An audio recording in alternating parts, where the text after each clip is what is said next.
Okay, a piece of problem, what problem is it?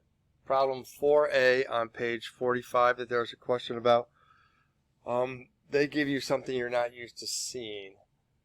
For the bottom cone, you are going to have to find the radius of that cone using the Pythagorean theorem. You have a triangle set up that has a leg of 24 and a hypotenuse of 3.2. A leg of 2.8 and a hypotenuse of 3.2.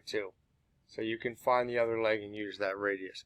For the top cylinder, which you see here, you have been given the area of the base.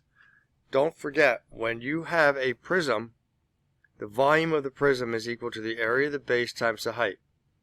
When that prism is then shaved down to a point on one end, like a pyramid, you have a volume formula that's 1/3 the area of the base times the height.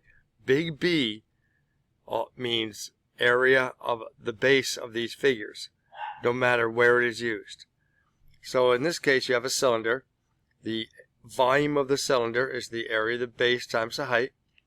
The volume of a cone, therefore, would be the area of the base times the height. And I'm saying that to remind you that all our volume formulas come from these two parent formulas. So if I look at this cylinder, the volume is equal to the area of the base times the height. And in this problem, 20 centimeters squared represents the area of the base. A number with square units is an area measurement. So here I have 20 centimeters squared is the area of the base. The height is 0.5 centimeters. I multiply 20 times 0.5, I get 10. Centimeters squared times centimeters gives me centimeters cubed.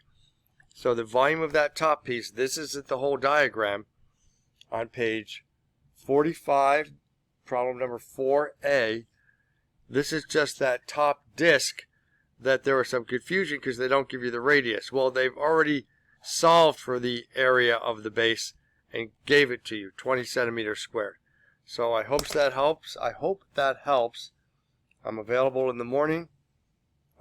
If you need any more clarification, come on up and see me. Thanks.